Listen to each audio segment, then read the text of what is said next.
Hi, this is Adam Caparel from Complex's Load Management Podcast, and this is a Staycast from Acast. I know it's a challenging time for many, but please follow your local government's advice. I'm out in Los Angeles, and I'm trying to lay low and stay home until we get through this. And while you're staying home and practicing social distancing, here's a recommendation for another great podcast that's a really good listen.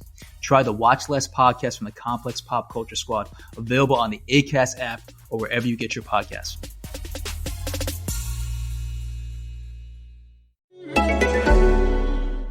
Today's episode of The Unmistakable Creative is brought to you by Selz. That's SELZ.com. With Selz, you can add your products and sell from any site in minutes without any complicated setup or hassle.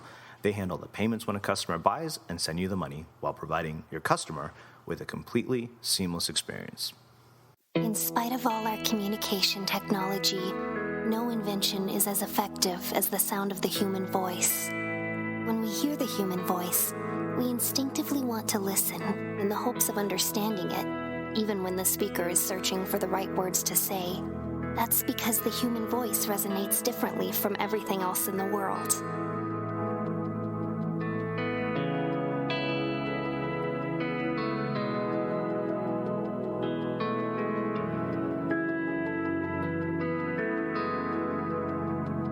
This is the Unmistakable Creative Podcast. Listen in on candid conversations with creative entrepreneurs and insanely interesting people.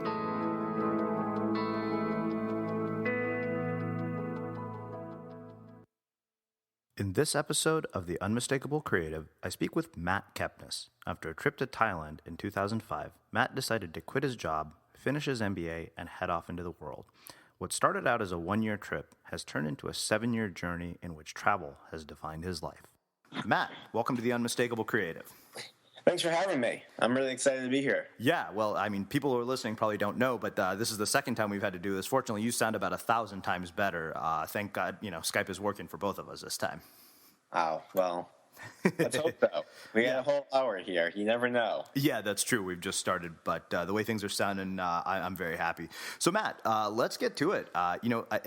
Let's start with your story and kind of, who you are, what your story is, and how that has led you to doing all the things that you're doing today. Well, my name is Matt, and I run a travel blog called Nomadic Matt. And in 2004, I took a trip to Costa Rica. I'd never traveled before.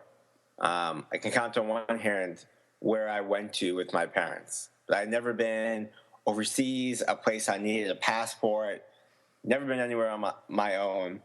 And I went to Costa Rica on a tour. And I just kind of fell in love with travel. Saw that there was more to life than the 2-week vacation, that it was possible to travel long term.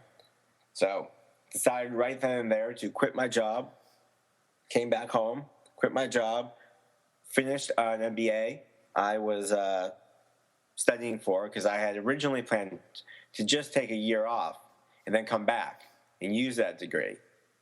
That hasn't really worked out. So if any of your listeners want to buy an MBA, I'm selling it really cheap. I have student loans I need to pay off. Best offer. Well, Matt, I'm offering my MBA for sale. I never thought to do that on the air, but I'll do the same. I have student loan debt to pay as well. All right, 2 MBAs for the price of one. Yeah, I think that's a best good deal. offer. Come on, audience. So I finished my MBA and I left home in July 2006 for a year. Came back 18 months later. Didn't have a job, was super broke.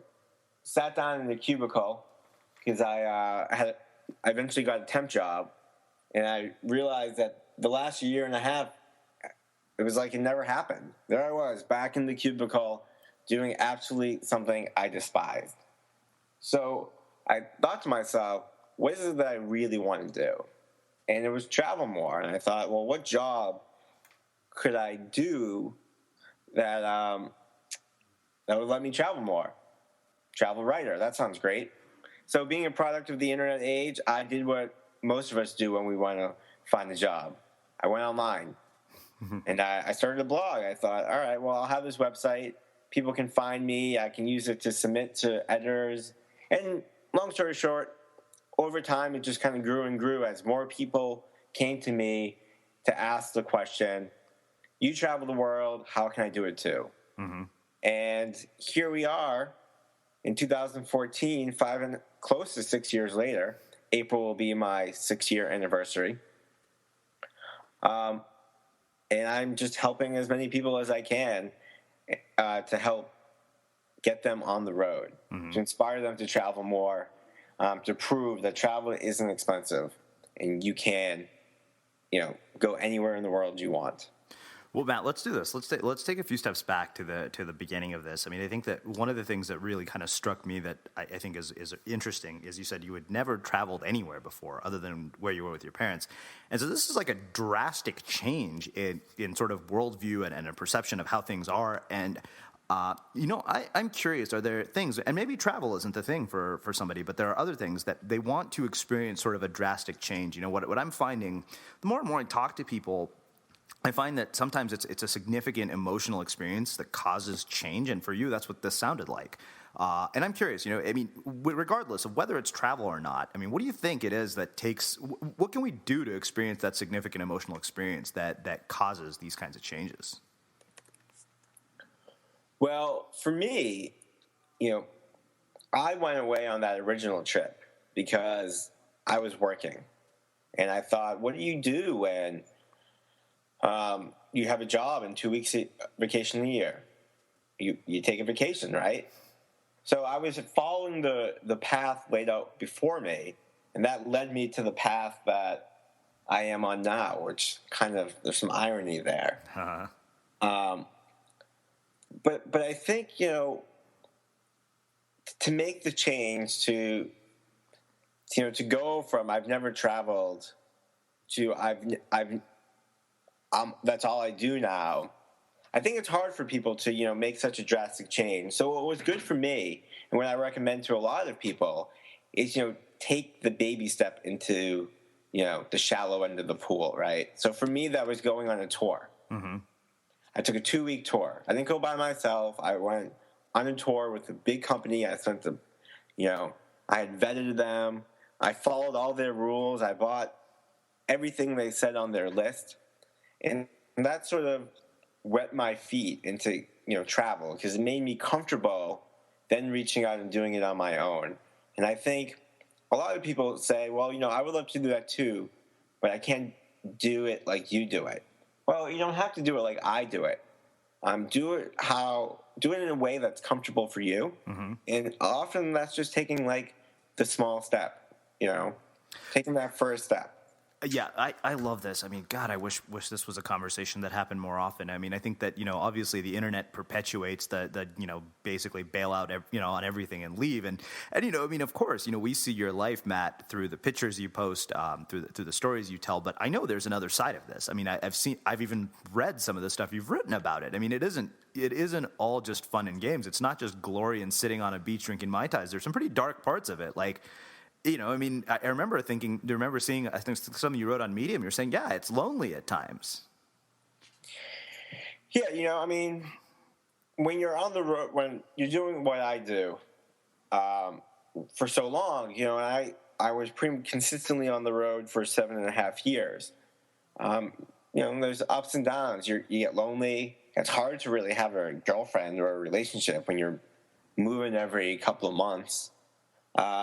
You get too used to saying goodbyes, and then eventually you just don't care to meet any new people because they're just going to leave in a few days, right? Mm-hmm. So what's the point?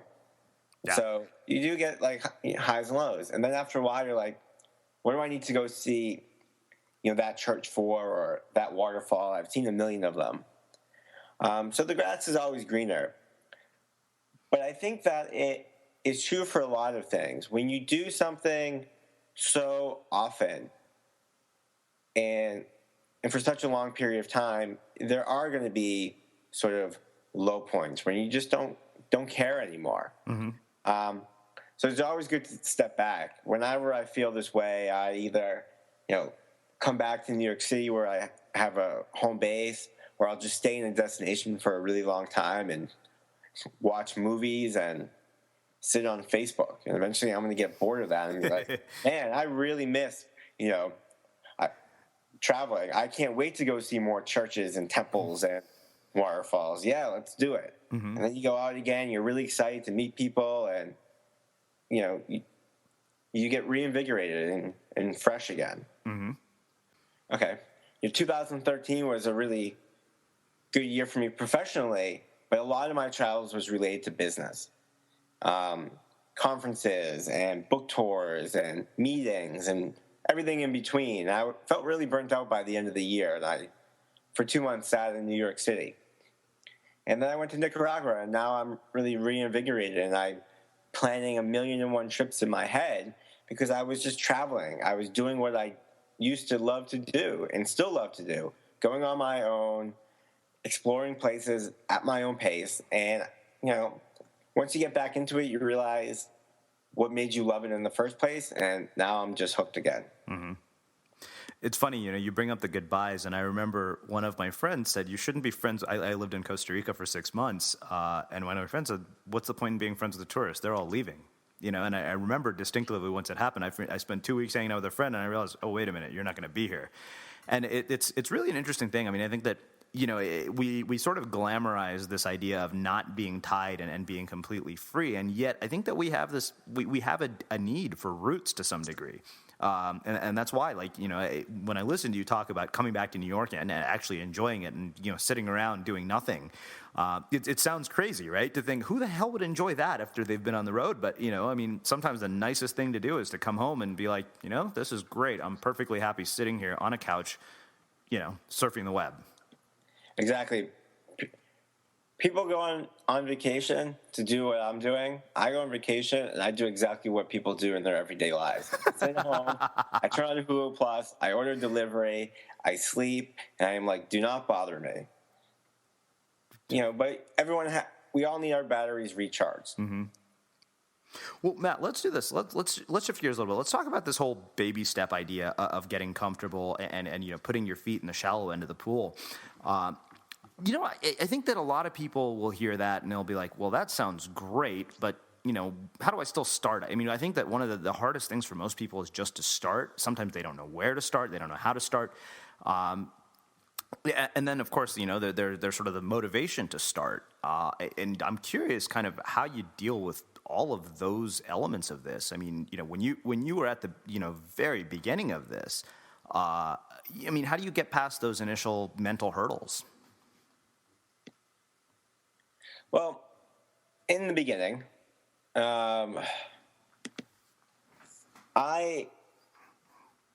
was tough. Hold on, let me start that over again. I got to think about that. That's a good question right there. How do you get past those mental hurdles? You just kind of have to jump. There's a quote, it's a Dutch proverb saying, the hardest part is getting out the door. And that's really true. Travel is actually really easy. You make your way around your home city, right? You get on the bus, you find a restaurant. That's what you do on the road. You just ask people where a good place to go is. And yeah, it's a lot. It is work, but people get overly anxious about this. Oh my God, I'm going to be in a foreign country. What am I going to do? How will I survive? And I felt that way a lot in the beginning. But, and this sounds contrite, but you just have to kind of do it, And to go back to this thing of baby steps, what I tell people a lot is if you're uncomfortable going into the real exotic, go to some place that's kind of the same. So, for example, if you're an American and you're really afraid of going, backpacking through or traveling through Africa, right? You're not just ready to go there. Well, start off with another English-speaking country that's sort of similar. Go to Australia or New Zealand or the UK, right? Go to Scandinavia where they speak great English. Start with a tour. Explore the next state over. Kind of ease yourself into it because the mind is a powerful thing and perception is often reality. So if you perceive travel to be this scary, too difficult to manage thing, you're going to believe that, and you're going to stay at home. Mm-hmm. So, I really like to hold people's hands a lot, especially in America, because we don't have a real travel culture. We have, a vacation culture. We go to the all-inclusive resort in Mexico for 2 weeks, and we're like, yeah, I've been to Mexico, but we've never left the resort. So I get a lot of emails from people who are just nervous about this. Uh-huh. So I think start with something familiar and work into something unknown. Matt, it's interesting. As I listen to you talk about this, to me, it's much more than about what you're talking about is about much more than travel. I think every creative endeavor is a foreign country waiting to be explored. And those questions about, how will I survive? What am I going to do? I don't think those are just related to travel. I think those are related to because here's the thing, right?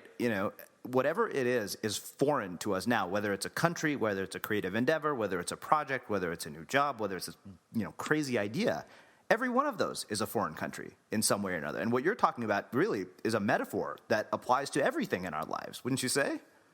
I would, totally agree. This year I'm going to do a lot of new things, professionally and personally. And one of them, personally, is to eat healthy. And I have a friend sort of giving me advice, and I must text him like 10 times a day. Be like, is this okay? Is this okay? What if I do this? If I do this, is this going to get all messed up? Just like, relax. It's going to be okay. And I think whenever we break out of our comfort zone, we get nervous, because human psychology, we like assurances. We're built to be comfortable and secure. Mm-hmm. And so when we go out into the unknown, we don't know what to do with ourselves. But I also think people, they doubt themselves too much. I doubted myself a lot when I started. I still doubt myself. I'm glad you brought this up, Matt, because I think that, one of the things, as I told you before we hit record here, but, like part of what intrigues me more than, the fact that you've grown a blog and published a book is that you've got this incredible story of making these drastic changes and becoming this, completely different person in a lot of ways. You go from a guy who has never traveled to, becoming somebody who literally does nothing but travel. But in those initial days, what I'm curious about, you mentioned that you doubt yourself, and you did even then, and you still do now. I'm curious about sort of molding moments, like moments in which you were like, you could see transformation happening, you could feel transformation happening. Like, what were some pivotal moments in those early days for you? I think I've been asked this before, and I think in retrospect, it's always hard to say, this is the moment it changed. Mm-hmm. It's easy I can definitely say I am a different person now than I was in the beginning. And I can definitely point out that, that moment I went to Costa Rica, that was a big point. When I met those backpackers, that was a huge point. When I decided that I wanted to make travel a career, that was a big point. But when it comes to like personal changes, they happen so incrementally that sometimes I don't notice them. There were definitely moments when I realized traveling, like, wow, I really sorted myself out. For example, I moved to Bangkok in early 2007 to learn Thai. I was just going to take a couple of weeks of classes, and I ended up staying there 9 months. Mm-hmm. I got a teaching job. I've made friends. I got a girlfriend for a while. It was great. And I look back on that time at the end and realize if I could find an apartment, find a job, get a girlfriend, get a circle of friends in a different part of the world where I don't even speak the language, I could probably make it anywhere. I could probably go somewhere and set myself up just like I did in Bangkok. And at the time, it seemed really difficult. and it seemed like I was never going to find my footing. But one day you just sort of found your footing, my footing. And I can look back on moments and say was a pivotal moment. I think for me personally, I'm never in a moment and be like, oh my God, this is it. This is a big change. So yeah, I mean, that's for me. I think looking back retrospectively, I can see a lot of moments. Like living in Bangkok taught me that I could really do this. That I was more independent than I gave myself credit for. I think it's interesting that you brought up that you can only see it looking back, right? And they're incremental. And I think that in our minds, when we haven't achieved some sort of a goal or success or ideal, I think that what happens is we actually play it out to be this big moment. But the funny thing is, when that so-called moment comes, it's really the byproduct of a lot of incremental things. I mean, I can look back now and say, okay, yeah, there were certain conversations that I've had with people on this show that dramatically shaped and influenced, the launch of the Unmistakable Creative. But I couldn't predict that. And it's really interesting.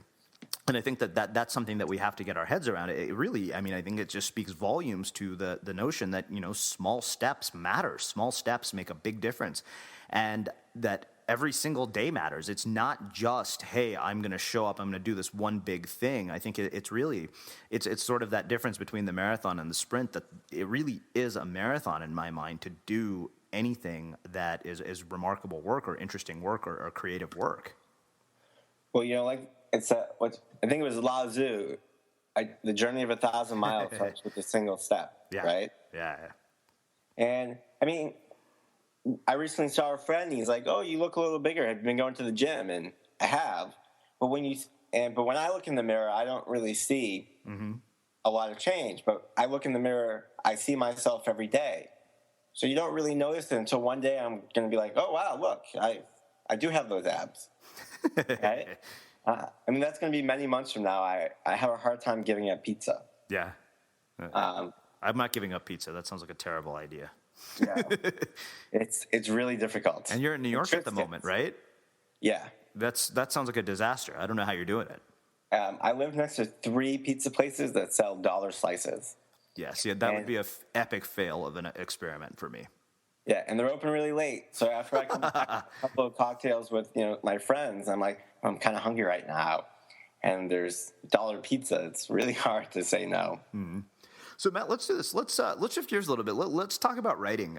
You've written a book, which is amazing. I think that's a dream for a lot of people. But let's start in the earlier days of your writing. I mean, I think that travel writing in particular, like, it's funny because I was actually walking through a Barnes & Noble yesterday, and I stumbled upon your book. And it was really funny. I was like, okay, it's not in the entrepreneurship section. It's in the travel essays section. I was like, that's appropriate. I'm glad it's in this section, because that to me was why I was like, okay, cool. Now I know Matt's going to have some really cool stories to share with us. But let's, before we get into some of the crazy things that have happened to you on the road, which I want to ask about, let's talk about writing and mastering your craft to the point where, you get a book deal. I mean, how did you get better, and how did you manage to stand out in a sea of noise? Practice. Mm-hmm. The more you write, the better you get at it. I also think reading a lot helps. I've been a huge nerd since I was like 10. I read the unabridged version of Les Miserables when I was 13 years old. So my English teachers used to love me, because I'd be like, have you read this, like, Dickens? And they'd be like, oh yeah, that was good. What are you doing reading it? But reading a lot does help. Mm-hmm. Practice does help. But, I've gone and looked back at my stuff from the very beginning, and nowadays I'm like, oh my God, this is awful. Why did anybody read me back then? I think we all feel that way to some degree. I think if you don't feel that way about your work from even a year ago, you're not making progress. I think Chris Gilbo said that somewhere in a tweet. Yeah, I looked at my stuff 6 months ago, and I want to change it. Oh, yeah. I haven't read my book since it's been published because I know if I picked it up, I would be like, this is crap. And I would just start changing it. And I would want to add information, and I'm like, nope, I'm just going to leave it as it is until I have to update it. I've always been comforted to know, and I don't know if the story is true, but I'm going to believe it is because it makes me feel better, that they said Robert Frost, to the day he died, hated how he ended The Road Not Taken and was always working on it. Hi, listeners. It's Kate Spencer from Forever 35, and this is Staycast from Acast. For the protection of our families, ourselves, and our community, we're staying home and sheltering in place. Please check out your local government's website and follow their advice for your safety and the safety of those around you. And while you're home, listen to some podcasts. Now, look, I have a recommendation for you, Hot and Bothered, because in season 2, Vanessa and Julia are sheltering in place in different cities. Look, we get it. But they're getting on the phone 3 times a week to read and talk about Twilight in their new mini-season, Twilight in Quarantine. And as a Twilight fan, I gotta tell you, this is the podcast of my dreams, and it is available wherever you get your podcasts. So I don't know about you, but vacuuming is not one of those things that I ever look forward to doing. But as you know, your environment has a huge impact on your creativity. So I still like it to be clean wherever I'm living and working. But now it doesn't have to be something that you deal with. If you're like me and you grew up in the 80s, you probably fantasized about the day when cleaning your house would be like it was for the Jetsons, meaning you don't have to lift a finger. Well, the good news is that we're already kind of living in that future. And the easiest way to make sure your floors are clean every day is with the IRobot Roomba Robot Vacuum. It cleans up after itself. The Clean Base automatic dirt disposal takes convenience to a new level, automatically empties its own bin into an allergen lock bag that holds 60 days of debris and traps 99% of pollen, mold, and dust mites, so you can forget about vacuuming for months at a time. Let the Roomba clean for you instead. It learns your home, finds dirt, and empties itself on its own. It's got powerful cleaning performance made effortless. Remember, if it's not from iRobot, it's not a Roomba. To learn more, go to irobot.com/unmistakable. I think I've heard that before too. And if you think about that, The Road Not Taken, one of the best poems in the history of humanity, wasn't good enough for him, well, then we all have a chance. But for me, in the beginning, how did I get heard about the noise? With travel, everyone wants to be a travel writer, right? It's a dream job. It was for me. I mean, I had the rose-colored glasses. Ooh, I get paid to travel the world. It sounds great. But now that the internet has, eliminated all barriers to entry, there's no editors. You are the editor. You are the writer. You're everything now. So there's a lot of junk out there. And so for me, I made it a point to get edited and get edited often. And I still get edited. And I have someone read my site for small grammatical, spelling errors. But every couple of months I go, to writing conferences. And I ask, travel editors to just randomly give them an article and be like, tear this apart. I want to be picked to pieces because that's what makes you better. So I think it's important that if you want to start writing and you're unsure of your ability, get edited. Maybe even take a writing class. I have a book out, and I'm contemplating taking a writing class this year just to sort of polish some things, storytelling aspects I don't feel I'm strong at.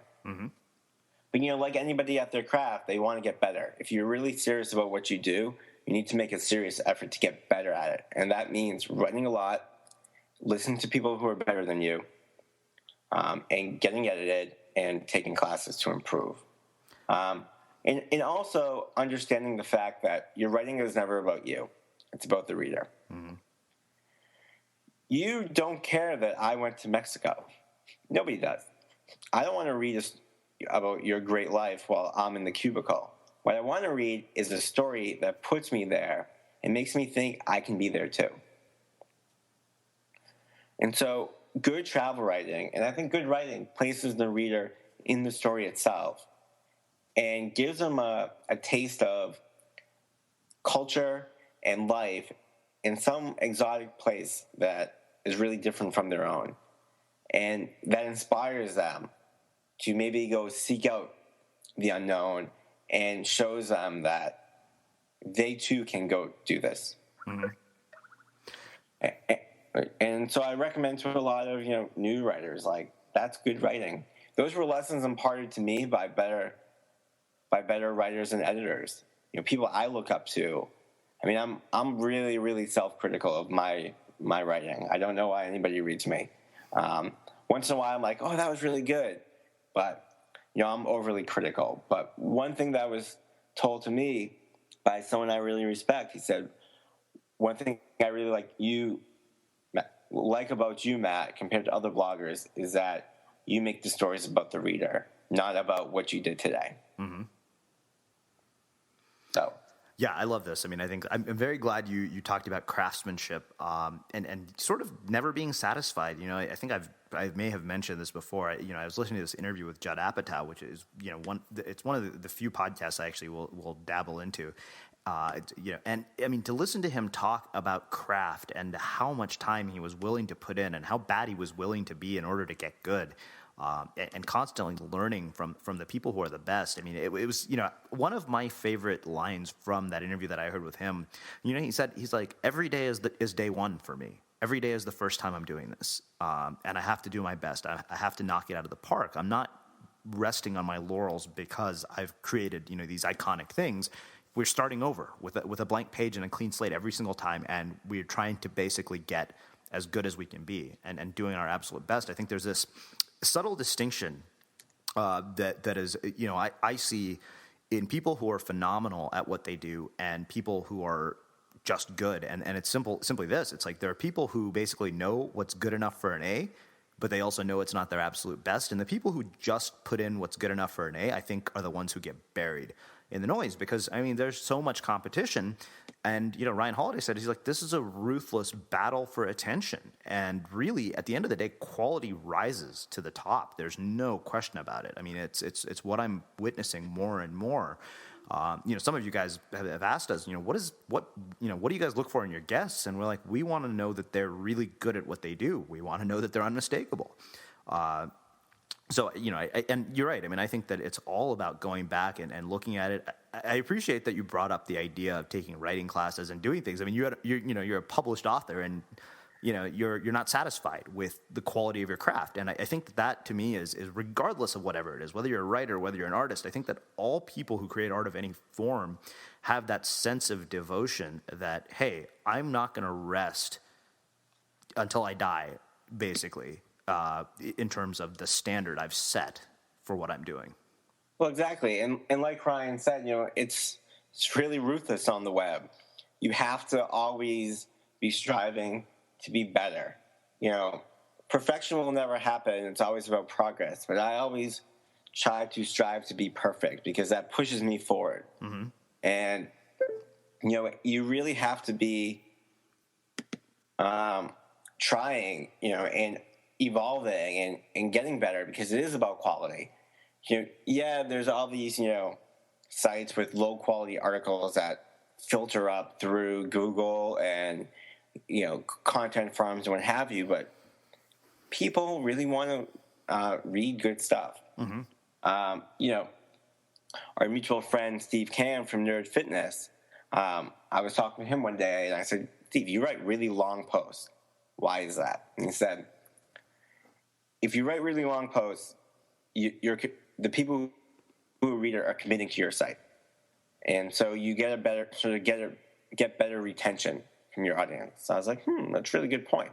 So I started writing longer because I fell into sort of the myth that people have short attention span, so you can't write more than 800 words. Mm-hmm. And I always felt that was stifling to me because I had plenty to say. And so I just started writing longer, and sure enough that, people enjoy it more. And that was also sort of a moment where my site sort of broke higher a little more, mm-hmm. Because I was becoming more interesting. and because people want quality. They want a good story. Yeah, it's interesting. I think that I want to caution people not to take away the lesson that, hey, the longer post is the formula to all your problems. But really, I think what it was is what you were wanting to say. Like, you weren't getting to say everything you wanted to say.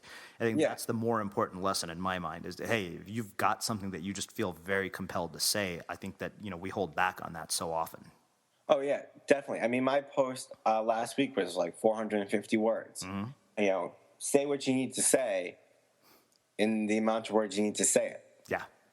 But I was also cutting myself off because I felt people only read short stuff. I mean, I posted like 5,000 words now.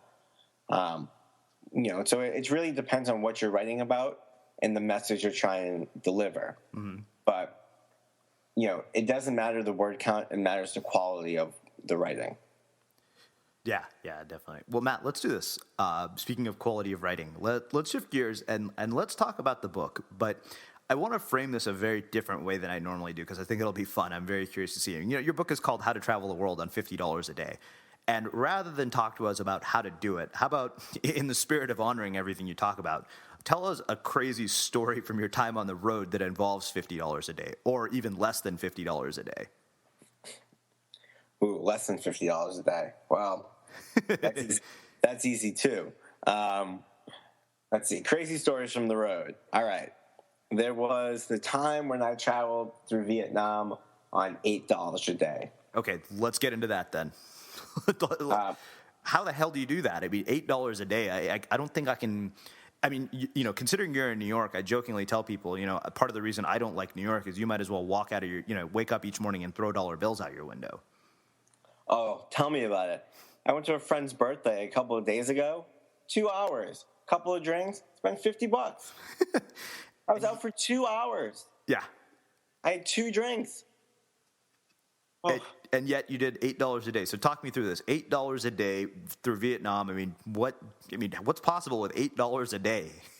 Well, Vietnam is a very cheap country, and we have a very favorable exchange rate. So that's a plus. Okay. You can get a dorm room or so for like $4 or $5. I really didn't drink that much, but you can get 12-cent beers from these little kegs on the side of the road. And if you stick to the street stalls and the markets, you're getting $1 or $2 meals. So, you're looking at $8 a day most of the time. Now, of course, some days I went over. If I had to travel, I might go $10 to $15 if I did a tour. But for the most part, I was pretty much coasting through that country on around $8. Because sometimes I would go share a room with a friend, and I'd spend $250 for a bed. And of course, I'm not staying in the Hilton, but I get a bed, I have a fan, I have a flush toilet, there's no cockroaches. I'm happy. So, that's an extreme. But one of the things I always try to tell people about traveling is that in your day-to-day life, you're not spending a lot of money, right? You're not going out every day and to every fancy restaurant and drinking and doing all this stuff. Well, the people in the countries you're going to visit are doing the exact same thing. They're not going out all the time. If you really want to experience a culture, eat where they eat, travel and commute how they travel, and do what they do. And so then you end up at, the markets for eating, $2 soup and riding the public bus for, 50 cents and drinking $12 beers on the side of the road with some old Vietnamese guys who are looking at you oddly because you're on a plastic chair by the keg, and they never see that often. So if you there's always the expression, "Oh, I want to travel like a loco." My version of that is I want to live like a local. Do what locals do, and then you get to really experience the culture, and you drastically reduce your costs. Right? If you want to go to Mexico on the cheap, staying in a resort is not the way to do it. Yeah. Yeah. That's fair. Well, let me ask you this. One other question comes around this. I mean, have you ever found yourself in any sort of situations where you're thinking, okay, I'm in a foreign country and I'm in kind of a disastrous situation. How am I going to get myself out of this mess? Like, what I jokingly refer to as like a Jack Bauer moment. I luckily have not had any of those situations. I have paid bribes to some police officers. I once almost got in a fight with a cab driver in Amsterdam because he was ripping me off. But I haven't really been into any situations that are like, oh my God, this is scary. What did I do? Well, you bribed a police officer, so I'm not going to let you off the hook. What'd you have to bribe him for? Well, he was more of an immigration official. So I had to pay a bribe to sort of extend the visa. I was in the country slightly longer than the visa I had would have let me. So I had to pay the guy to give me a new visa when he wasn't supposed to. This was in Cambodia, where you can pretty much bribe anybody. Wonderful country, but I'm saying, if you have money, you can bend some rules. So a couple of my friends and I had overstayed our visa, and so we knew a Khmer guy who knew somebody who would literally take a new visa and place it over our old visa, so it looked like we were still legally allowed to be there. All right, so Matt, let's do this. Let's talk specifically about sort of the writing of the book and the process. I mean, you basically have had all these experiences, and you kind of have to extract it for your reader into not only a book that shows somebody how to travel on $50 a day, but one that's hopefully entertaining, even if I decide not to travel on $50 a day. So talk to me about that process of sort of, surveying your experiences and then translating them into sort of this, cohesive arc and narrative that leads to a book. So the book, How to Travel the World on $50 a Day, was an ebook before it became a print book. It was a small ebook I had, 30, 40 pages. And then Penguin came to me and said, hey, we like this. Do you want to expand it? Okay, sounds like a great deal. But then I had to just put everything into it. And I also had to think about, well, I have to make it a budget travel book. Yeah, the book is How to Travel the World, but I have to make it accessible to, my mom and dad and to middle America who might not want to travel on $50 a day but want ways to save money. So that was a real challenge because I had to write 3 books. One for the ultra cheap, one for the normal backpacker, and one for the budget traveler. And I had to include it all into one book. So it took me a little while. I wrote it originally as, a book for the backpacker. And then I thought, okay, what tips would work for the budget traveler who has a little bit more money? Okay, we'll put in homestays and apartment rentals and things and activities that people who are staying in hostel dorms don't really do because they're a little bit more money. And I got to think, what about for the people who really just want to go bottom of the barrel?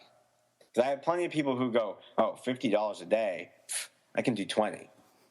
So I'd include all like the real hitchhiking and where is it good to hitchhike and how to work on farms and how to get free accommodation and how to get free flights and all that stuff. So it took a while. It took me about 6 months to write, which I know is not a while in the grand spectrum of things and writing a book, but I typed pretty fast. But, it took a lot of work. The hardest part was then going back after I had written the first drafts and just making sure I got every little detail in, which is another reason why I won't read my book, because I'm always going to be like, I should have added this, or, man, this is a new thing. I wish I could put this in there. Mm-hmm. Yeah, it's interesting. I honestly, I've asked this question to so many people. Nobody tells me the same thing twice when it comes to this process. It's And that's one of the ongoing sort of mantras I always have to tell people is, don't treat any of our advice here from any of our guests as gospel. It's just guidance. Adapt it according to your own strengths, your own ways of doing things. And my favorite phrase at this point is, advice is ingredients and the recipe is yours. Yeah. I would fully agree. I batch my writing.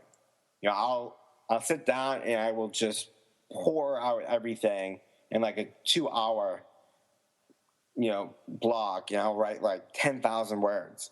Mm-hmm. And then I won't look at that for, 2-3 weeks because I sort of used all my energy. But there are people who are like, they write for an hour a day. I can't do that. Mm-hmm. So I fully agree that it's very important that you adapt all these tips to sort of your own style. Yeah. There's no question about that. It's really. So did you incorporate stories as well as tips to make the book entertaining? Yeah, tales from the road of anecdotes from my own experience. I include quotes and stories from other travelers. I still have that 8th grade view where if you're going to say something, you have to back it up with an example, mm-hmm. right? When you learn writing in 8th grade, it's like introduction, first statement, example, second statement, example. So I try to back up everything I said with a story or an example from somebody else that proves that point, mm-hmm.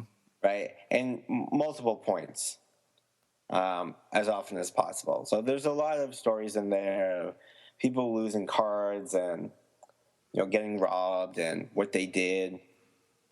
Me, falling into the ocean and ruining a camera. I think I've done that on a vacation.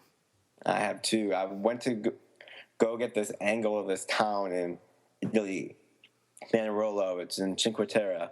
So I was walking. Yeah, it's great, beautiful place. So I was walking down the little ramp to the dock, trying to not fall so I can get this sort of upward angle shot. Slipped on a bunch of moss, slid right down into the ocean, ass first, camera ruined, soaked, bag, everything in the bag, wet too. Disaster. Funny in retrospect. And there were a bunch of little Italian kids there, and they just bust out laughing when they saw me do that. It's always amusing, isn't it? Somebody finds humor in your discomfort when you're traveling. Yeah. So, well, Matt, this has been really, really interesting. I can't thank you enough for joining us, but I want to wrap with my final question, and I'm going to change things up a little bit. I'm going to steal a question that I heard asked somebody, on another interview. It was that Judd Apatow thing I mentioned. What does success look like now? What does success look like when you've achieved everything you want? And what do you think separates the person who gets that from the ones who don't? That really is a good question. For me, success always boiled down to 2 things. 1, being able to go where I want, when I want, for however long as I want. So having sort of freedom of mobility. 2, being able to afford sushi, because I really love sushi. Nowadays, when you reach sort of a level of success, I think, I'm a very type A personality, so I'm always like more. We can do it better. But moving forward, for me, I kind of want to take a step back. I realize I've devoted too much into everything, and I need to find a better balance between work and play. And so for me, success is being able to do what I want as often as I want while being able to balance work too. Mm-hmm. And I think, when you are really driven to create your own enterprise, you can easily lose yourself in it. And I think, we can all, I have a big website, I have a huge audience, I have a pretty decent income, you're really successful. But a lot of people who are workaholics, something else suffers. What is really success? Balance. Mm-hmm. That's my view of success. Balance. Awesome. What's your view of success? Turn the question on you. I think it's the first time somebody's ever done that to me at the end of the interview. Well, for me, you like eating sushi. I like surfing. Like, to me, it's being able to surf as often as possible. I think that is sort of the driving force. There's no secret to that. I mean, everybody who listens to this show knows that, the foundation behind all my creative efforts is the ocean. What gets you surfing more? Yeah, that's pretty much, being in a location where there are waves. I mean, unfortunately, I'm always at the mercy of Mother Nature's schedule. Well, aren't we all, really? Yeah, yeah. That's a lesson that really kind of has come to me in the last few days. Well, Matt, first off, let me say it's been my absolute pleasure to have you here back on the Unmistakable Creative. I'm actually very glad that we got to do this a second time, because this was way more of what I was hoping for in a conversation. I got to know you better, get to really hear about your story and what is making you unmistakable in the world. So I can't thank you for taking the time to join us and share some of your insights with our listeners. Well, thank you for having me. I enjoyed our second conversation as much as I enjoyed our first. Yeah. Today's episode of The Unmistakable Creative has been brought to you by Selz. That's SELZ.com. Selz gives you the freedom to sell from any website quickly with no programming, no special templates or special themes needed, while giving your customer a completely seamless experience. Thanks for listening in on another candid conversation at The Unmistakable Creative. Embrace your inner misfit. Express your creative voice. And remember, the goal isn't to live forever, but to create something that will.